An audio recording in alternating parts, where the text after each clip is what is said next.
leave my notes up there. Yeah, that won't bother you.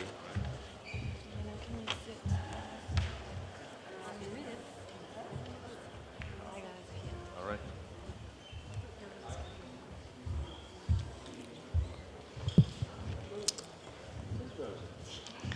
Yes, we have Rosa Mossa in the front row, which needs no introduction. Good afternoon, ladies and gentlemen. It gives me great pleasure to host this press conference ahead of the World Athletics Road Running Championships, Riga 23. Please do join me in welcoming World Athletics President Seb Coe.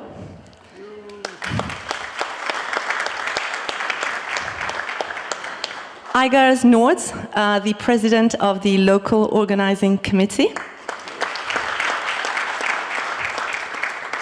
And Yelena Prokopchuka, a two-time winner of the New York Marathon, but also, and most importantly, an event ambassador here in Riga.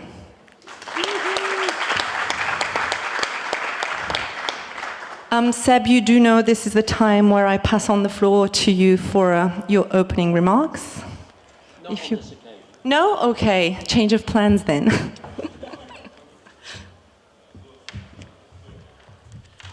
Laura, thank you, and I'm delighted to take the floor momentarily because my day started a little earlier when I went to see the mayor of Riga, and I was able to thank him on behalf of World Athletics and the local organizing committee, who have done a fabulous job here. And just really thank him for the work that I know goes on behind the scenes in pulling all the municipal and public stakeholders together that make these occasions, well, not only make them what they are, but without them, we simply wouldn't have these events. So I was pleased to be able to see him and effectively make the point that Riga, over the next few days, is making history. We haven't had a new World Championships since 2014. And those of you who are students of our sport will know that I'm referring to the first edition of the World Relays in the Bahamas on that occasion. Actually, we're here only in a few months' time again next year. But this one is an important one because this is the first time that we've really brought a unique global running festival to market. And we're delighted that Riga should be the destination for the inaugural championships. We're working with a very, very good federation. We're working with an exceptionally good organizing committee. And this is really a celebration of running at its best. It's also important that it's running at its best, but across different distances and different concepts. From a personal perspective, I am, of course, delighted that we've now been able to, for the very first time, formally enshrine the mile in a World Championships. And that's important. Not only is it one of the most accessible distances, but it is also a distance that has such an extraordinary and lustrous history. We are also able to meld into that mix the 5K and, of course, the World Half Marathon Championships, which really is an important way of saying that at pretty much every level, running is the most accessible sport on the planet. It is the most practiced sport on the planet.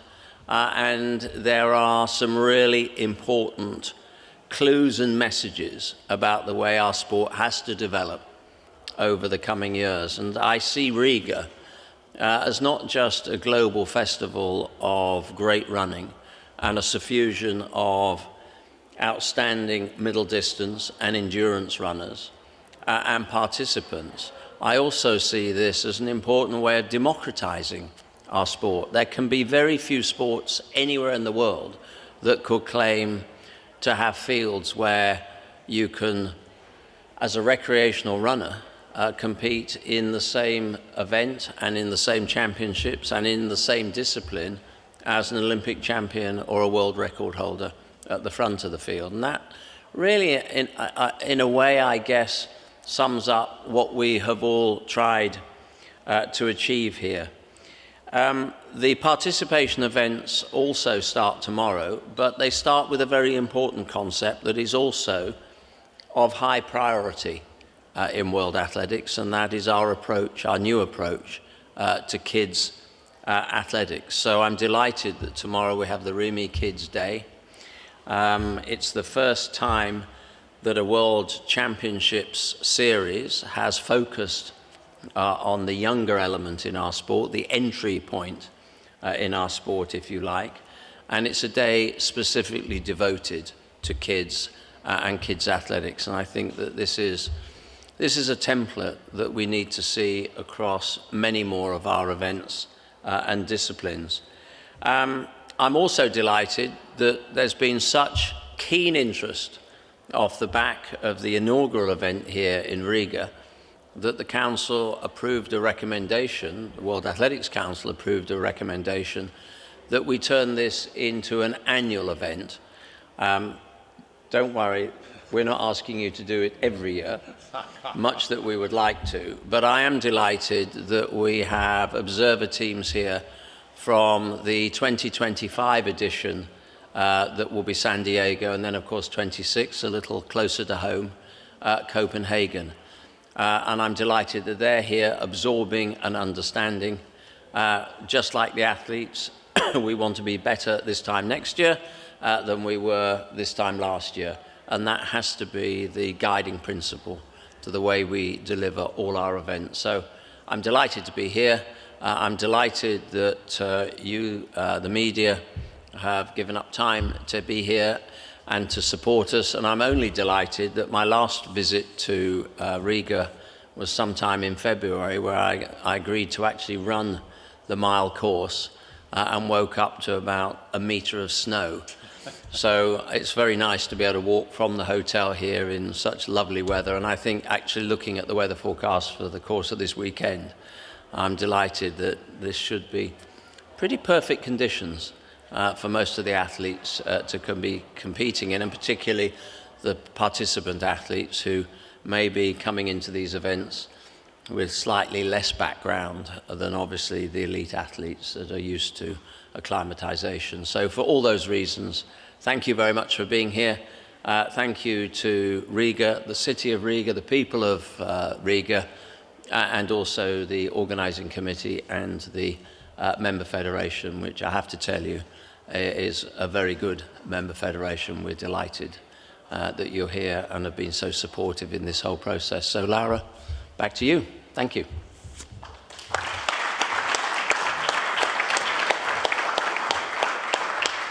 Thank you so much, Seb. Yelena, as the event ambassador, I think you also want to come to the lectern and say a few words. Hello, everyone. As a runner, I want to say thanks to Igor and his team that World Championship half marathon championship will take place in Riga. It's a great event for Latvia, and I'm very happy to be a part of it. This race is a very big challenge for me because the last time I ran half marathon 5 years ago. It was 5 years ago. And I will not run with elite, but I will run with people who love running and with my team of runners who participated in project My First Championship, where I am a coach. Each runner on this championship has his goals. And I would like to wish everyone to achieve their goals. Good luck on Sunday. Thank you.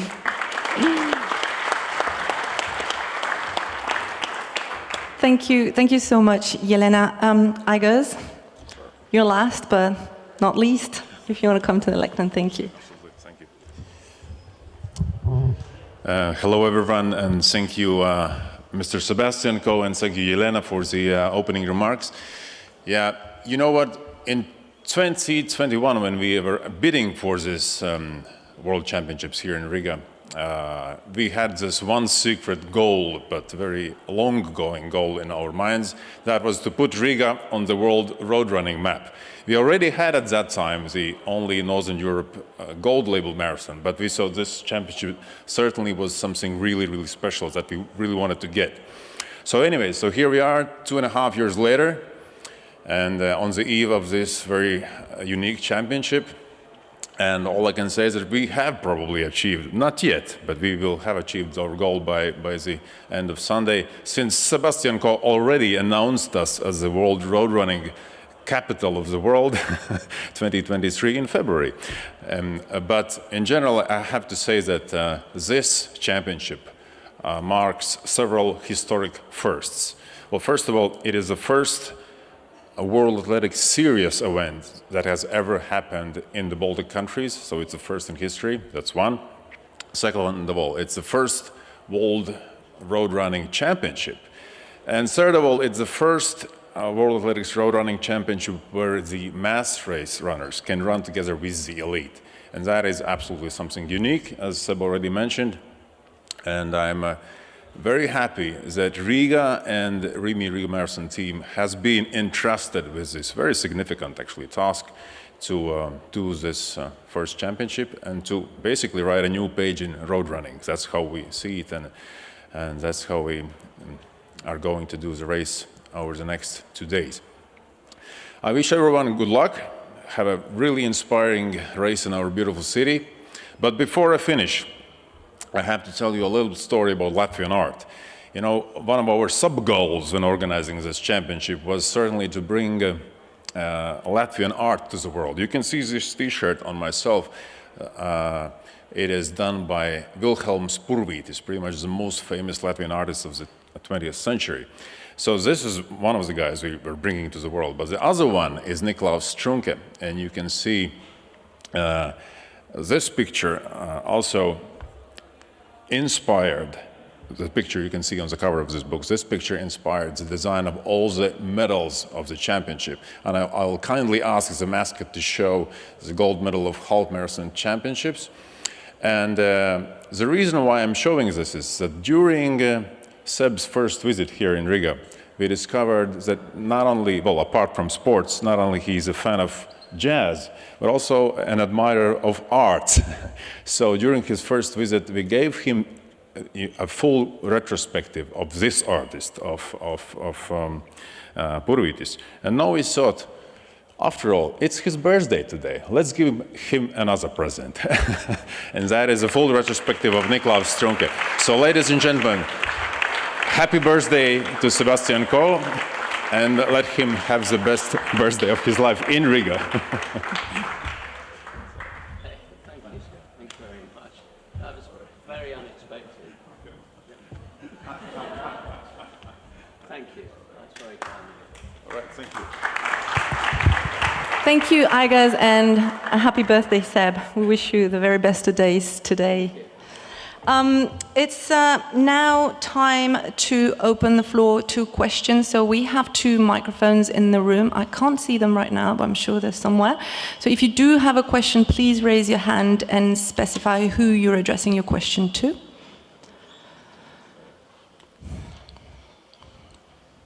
No questions? Just a question.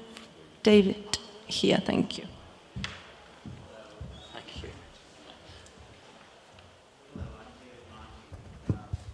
Hold on, David, we can't hear you. Can we turn the microphone on? The one, oh. There we go. That's very kind. Hello. Seb, this question is for you. Would you ever see these championships become part of a freestanding commercial race instead of a standalone event? Thank you. Look, I'm not, I'm in that stage of my presidency where I want to put everything on the table afresh, think things through slightly differently.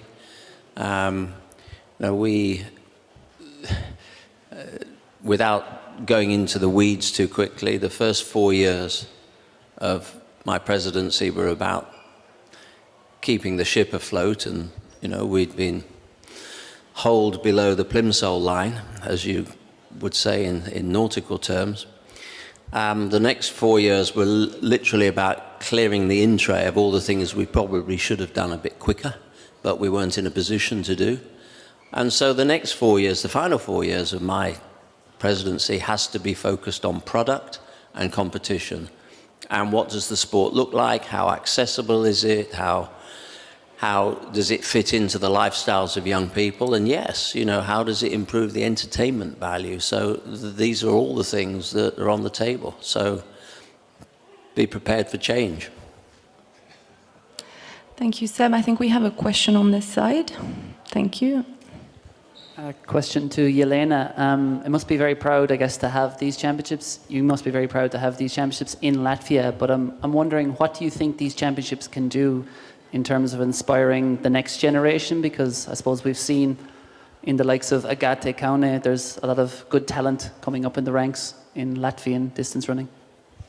In Latvia, we have one girl.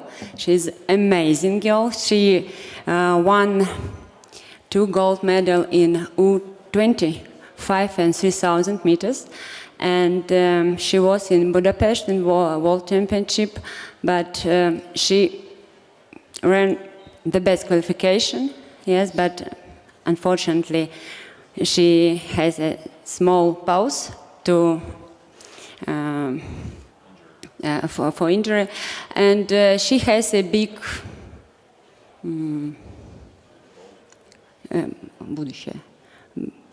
big future, yes, and I think she can beat my records, and I wish to do to her. Thank you, Yelena. Yes, we have a question here on this side, please. The gentleman in the second row with the blue shirt. Thank you. Hi, Jason Henderson from Athletics Week. Gentleman in the blue shirt. Question for Seb. The mile, you might correct me if I'm wrong, but I don't think you ever raced a road mile. You're wrong. I'm wrong, okay. That's thrown my question. I was going to ask you how the tactics differ between a track mile and a road mile, and also could you talk a little bit about the magic of the mile? You mentioned it briefly earlier on, and I think we've got a big year for the mile coming up next year. Jason, I was being a bit tough on you, actually. You're not wrong. I didn't run a recognised road mile, although I did run a competitive road mile, actually, of all places, in Milton Keynes, probably about 30 years ago.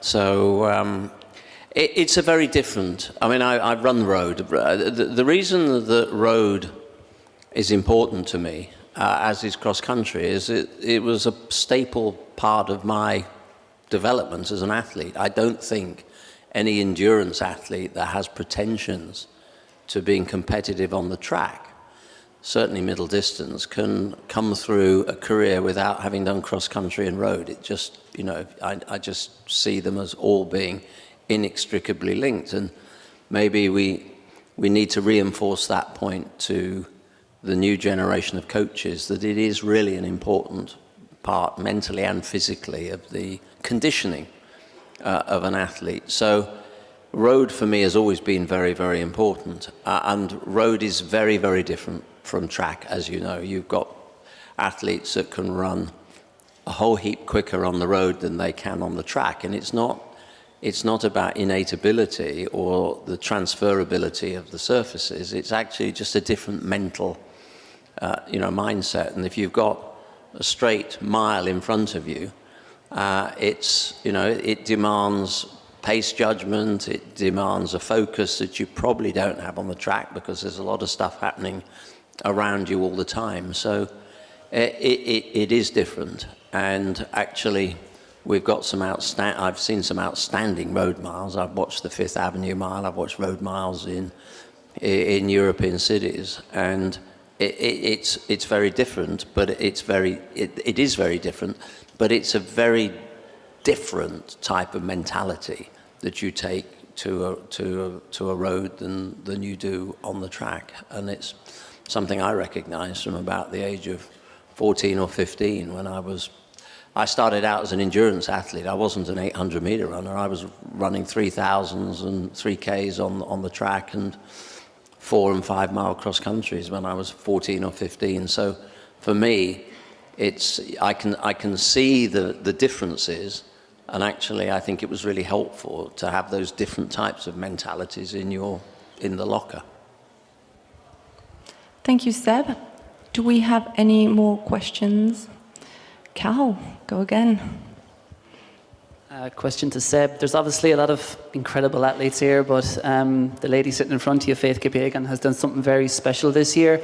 I'm just wondering about your impressions of her, and also what message you might send, I guess, to the people of Riga in terms of the opportunity they have on Sunday to see her compete in the flesh. Well, Faith is an outstanding athlete. I had the great privilege of seeing her very first world record in Florence at the beginning of the year. I think it was one of our first second or third Diamond League meetings. John Ridgen, our CEO, had the pleasure of seeing her just 1 week later in Paris break the women's 5K. And again, you know, we've just witnessed not just world records, but an extraordinary season. So the message to the people of Riga is get out on the side of the road and watch an athlete that in any generation is as good as they get. And, you know, I hope that if there are young athletes or families listening to any of what I'm saying or any of our teams here are saying, please understand that you're going to witness an extraordinary piece of history in the lustrous history of our sport. And she is an outstanding athlete, and arguably, you know, we love these debates in the coffee houses and at the bar in the evening at the end of competitions, but at this very moment, you'd be hard pushed not to say that she's arguably the best female athlete, one of the best female athletes of all time, regardless of distance or discipline. Thank you, Seb. We'll take one more question. Thank you. Hello, Yelena. Hello, David. Everybody associates you with the New York City Marathon, of course, but I think people forget that you won a bronze medal in the World Half Marathon Championships 21 years ago. When you think about that race, how important was that medal for you and for Latvia? Thank you. Thank you for questions. Yes, it was a big success for me and for Latvia when I won a bronze medal on half marathon. And of course, it's very important for Latvia, for such small country. And I can say Latvia is very rich of good runners and good athletes. And we have a lot of gold Olympic medals. So my medal is very important for our country. Thank you so much, Yelena. I think that if there are no further questions, we can quickly take a break and welcome our athletes. Thank you so much, Seb. Thank you, Igaz. Thank you, Yelena. Thank you. And enjoy your birthday, Seb.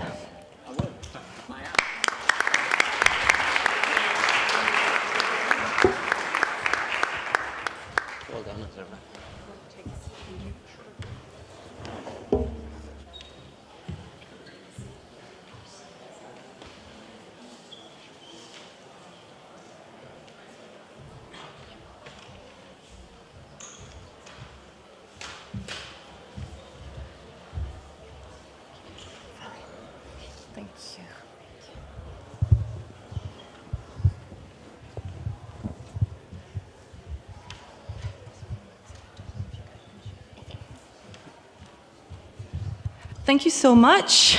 I'm extremely honored to introduce 3 of the leading athletes who will be competing in Sunday's event. Jessica Hull of Australia, who will be competing in the women's road mile. Paris Chepchirchir of Kenya, the defending champion in the women's half marathon. And in the middle with us, Sam Prakel. Did I say that right? The world record holder in the men's road mile. Jess, I'm going to start with you. Thank you so much for being here today. I know you even changed your flights in order to be here with us at this press conference, so thank you so much. We were together not so long ago in Bathurst at the press conference ahead of the World Cross Country Championships. And what a season this has been for you. I mean, you won bronze in Bathurst. You were 7th, I think, in Budapest. You broke personal records in the 15, the mile, the 3,000 meters. I could go on and on and on. But if you had to choose, would you be able to pick one moment this year, or would it be impossible to choose? I think if I had to choose, definitely the Florence Diamond League 1500. It was my PB, but being a part of the race when Faith broke the world record, and I think even surprised herself that night, was just incredible. And to be part of that field who celebrated her success and her journey to being the world record holder, it was pretty incredible, and I don't think I'll ever forget that moment. As I said, you've competed in the cross, on the track all summer, and now on the roads.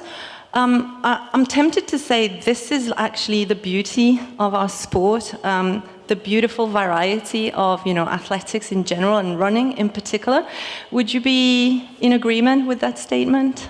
Yeah, definitely. I think as distance runners, we're pretty lucky that we can be so versatile, and we do have 3 opportunities to run at a global level across this season. So I think you're spot on.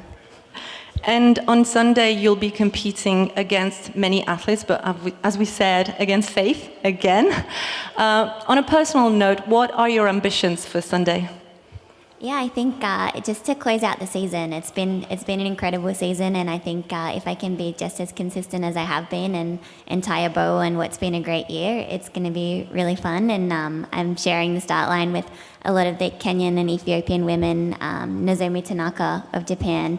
These are women that I've raced with all season, so I think if we can just all go out there and do our best and see what that looks like on October 1st, it's going to be really cool. And being part of the excitement of a brand new event has definitely made it something to look forward to at the end of the calendar. Thank you so much, Jess. I'm going to move to Paris. Paris, thank you for being here. As I mentioned in the introduction, you're the defending champion for the half marathon, but not only that. You also won in 2016 in pouring rain in Cardiff, which means that if everything goes to plan, you would be a 3-time champion on Sunday. Is that something that you're thinking about? I know it's not easy, and I know the competition is high, but for me, I'm going to try my best to see if I can. To defend it, it's not easy, but it's not hard, as long as you're trained well. But I can say for me now, I was focusing nowadays in marathon more than half marathon, but I can say I'm going to try my best on Sunday. And as we mentioned, there's a few runners, not many, who have won this event 3 times. I have my little helpers telling me all these stats. If I'm not wrong, Tegla Lorupe, she won it 3 times. Paula Ratcliffe, and Lorna Kiplagat. Yes. Would you say that one of those, or maybe any other athlete, has inspired you as a runner? Yes, like Tekla Lorube, yes, inspired me so much, because if I watch his step when he was running, he did perform and he did a great, so inspired me a lot, yeah. Have you met Tegla? Yes, of course. What is her advice to you? That's my secret. Well done, Paris. As you said before, you've competed sparingly this year, not very often, but you did compete in a London Marathon, right? Yes. How much of a build-up was that towards these championships? Is the World Half Marathon your main goal for this year? Last year I get an injury, and I was coming back from injury when I was running London Marathon, and after London Marathon, I just ran the other week in Great North Run, and I was preparing myself to run in New York next month, 5th of November. So I can say this is part of my preparation to next marathon. Yeah. Thank you very much, Paris. Sam, I'm going to move on to you. Thank you for being here today. If I'm not wrong, I think it's exactly 1 week ago that World Athletics ratified the first ever world record for the road mile. and you are, and will always be, the inaugural holder of this world record. How good does that sound? It sounds pretty good. Yeah, it's an honor to hold the inaugural record for an event that means so much to me, the mile, just something I've been racing since a very young age. And I think everyone knows it's not the fastest record out there, but I think it's a testament to my consistency and always showing up to almost every race that I have an opportunity at and performing well. And so it's an honor. You had a few misfortunes over the years. You narrowly missed out on national teams for Budapest, Oregon, and the Games in Tokyo. But you're here today representing Team USA. How proud are you to be able to represent your team in a global international event? Yeah, it's huge representing the US. It's the best track team in the world. They've had so many medals at Budapest, and to be able to wear the red, white, and blue in a race is a huge honor. And when they announced this event last year, I marked it on my calendar, and I knew that it was something I really wanted to do, just someone who likes road miles. And I even scheduled my wedding for a week later so I could be here for this event. So it's great to be here, and it's great to represent the US. So you're getting married next week? I am. Congratulations. And like Jess and many, many other athletes who are here, your running excellence extends to multiple surfaces. So you did cross-country in your younger years. You've also competed at World Indoor Championships, now on the road. If you had to pick one surface, which one would you be picking? I think I'd have to pick the roads. I think cross-country is probably last on that list. I ran it in college, but never really found a good rhythm in that event. I love the track, but yeah, the roads. I grew up running a lot of local road 5Ks in Ohio and throughout the Midwest, and as a pro, I feel like I've found myself succeeding a lot at the road mile, whether that's at Fifth Ave or the US Road Mile Championships. So to come in here and run at the highest level means a lot, and yeah, it's probably so far been my favorite discipline. So it's going to be fun. Thank you, Sam, and best of luck for Sunday. I think we can now open the floor to questions. Like before, just raise your hand and wait for the microphone. Dave Cahill. Let's go with Cahill first this time. A question to Perez. We've seen you succeed, obviously, at events like Great North Run, New York Marathon, and this championship. I think many times we've seen you finish very, very strongly and outkick athletes in very close races. Do you feel that your finish gives you a big advantage in races like this, where there are no pacemakers and it's all about tactics and who has the finish in the last mile? I think it's not like that, because you remember in London Marathon I lead from 50 kilometers to 42 kilometers, and then Sivasan and another from Ethiopia come and kick. I didn't respond it. Maybe because I used to practice when I'm training, but at that time I was having a gluteus muscle, so it was difficult for me sometimes.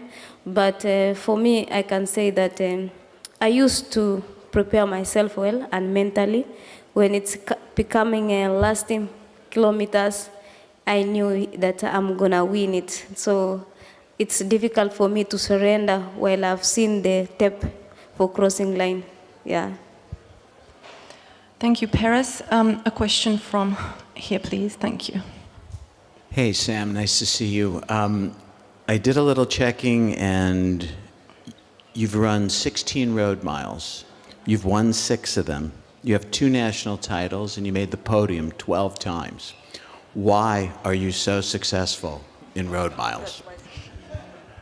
That's a good question. I feel like Seb was saying earlier, the strategy is a little different in a road mile mentally. I think I have built a lot of experience in that event, and I feel like I'm pretty good at gauging my effort throughout a race. In a track, it's really easy because you have markers and a clock to look at, every 100 or 200 meters. In a road mile, you're kind of having to kind of go off feel.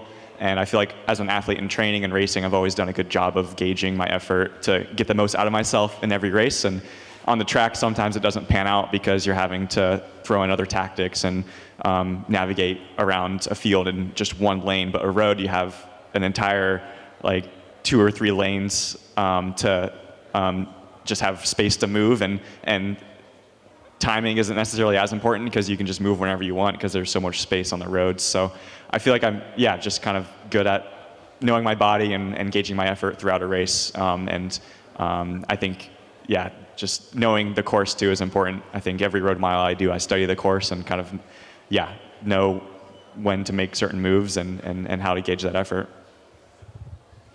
Thank you, Sam. We have a question from this young lady in the front. Question to Perez. I'm going to talk about the rivalry on Sunday. So if you can tell us, like, which athletes are most likely to challenge you during the race, and also if you can expand more on the rivalry between Kenya and Ethiopia and how it started and how you are both pushing each other to the limits, especially on road races. I can say that like Kenya, we are a strong team. We have Rin Kimais and Margaret Jelimo, they are strong ladies. And I think also Ethiopia, they have strong athletes. And I know that we are going to perform well, especially in my team, Kenya. And I know gold, maybe we will went to Kenya because I believe in ourselves as a team. Yeah. Thank you, Perez. Do we have any more questions? Yes. The young lady in the middle. Hi. This is Jess from World Athletics with a question for Jess. Seb touched on the versatility and racing on different surfaces. And I just wondered, given what you've accomplished this year, how you feel that impacts on your running and kind of the benefits that you get in training and racing as well from bringing all those different elements in. Yeah, I think the different surfaces take a little bit of different training, and I think that's inevitably what keeps everything fresh and exciting from the start of the year, being a bit more focused on cross country and doing my build up in Australia where I trained a lot on the grass. And then you come overseas and you spend a lot of time on the track and run all the diamond leagues and focus very specifically on the splits and things. And then having the road champs to focus on, I got to do Fifth Avenue Mile the week between Brussels and the Diamond League final, and just kind of like having the opportunity to mix things up and to run down a straight road rather than and just kind of going on effort and feel rather than going on splits. It's been pretty cool to see like that it's just maintained the excitability towards the end of the season and no signs of like burnout, just keeping things very fresh by being able to mix up the different surfaces. Thank you, Jess. Do we have any other question from anyone? Jess, go again. Sorry, kind of just a follow-up on that then, Jess, but I just wondered, how do you plan a calendar like that? Because I think you're one of quite a few athletes that have actually done Bathurst, then Budapest, and now here in Riga as well. And also, does it make it a bit more challenging in kind of having to do the travel and also being from the Southern Hemisphere, like planning that into your calendar? Yeah, I think I'm an athlete that wants to do everything. So when I get the calendar and when I see events like this, I always put them down. And then I sort of work backwards and I sort of think, is this possible? And just like, if I want to do it, we seem to be able to find a way to make it happen. And it has meant a long time overseas this year. I've been away since April 30th. So it has meant I've been overseas a long time, but I've been able to base in a couple of different places and just to keep it exciting. And I mean, when you have the opportunity to wear the green and gold 3 times in a year, like for your country, I'm going to take it. Like it's a short window in this career, so I think every chance there is to run for your country, I'm going to be out there. Thanks, Jess. And then you have to plan weddings around that, and like you did last year, I think. Yes. Okay, any other questions? Dave, let's go. I just have a follow-up for Sam. I mean, this season in 2023 just seems to never end. You've been running and competing at a high level for months and months, Jess, you as well. How have you been able to keep going, keep your spirits up, keep your body up, and not get injured? Yeah, that's a great question. I've been racing since mid-January, and I feel like I've raced almost every month. I love racing. I think as a competitor, it's something I look forward to, and it keeps me motivated. So as long as I have something on the calendar in front of me, I'm going to get out there and train. And I feel like I've noticed as a pro, I feel better and better as the summer goes on. I think just racing myself into fitness.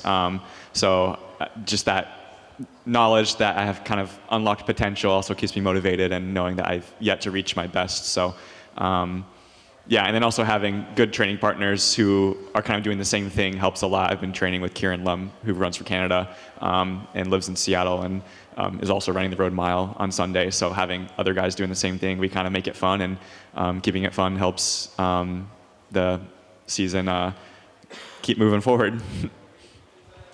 Thanks, Sam. I think we can have time for one last question, if there is one. Yes, let's go. One last question to Perez. You mentioned injuries last year. Just wondering how things have been for you this year. Obviously, you're running the Great North Run. Suggested things are going very well, but have you been free of injury coming into this? Consistent? No, I can say that from this year, February, March, I was completely healed from injury. That's why I compete in London, and that's why I was in Great North Run, and that's why I'm here. I'm now injury-free. Thank you very much. I think this concludes this press conference. Thank you very much for your time, Jess, Sam, Perez. Best of luck for Sunday, and best of luck to anyone who is running in the mass race in this room. I can see Rosa, Yelena, Seb. I don't know where you are. Good luck for your race on Sunday. Thank you, everyone. We're going to ask Seb and Igor and Elena to come back up to the stage. Perez, don't leave. We're going to do a picture, all of us together. Thank you very much.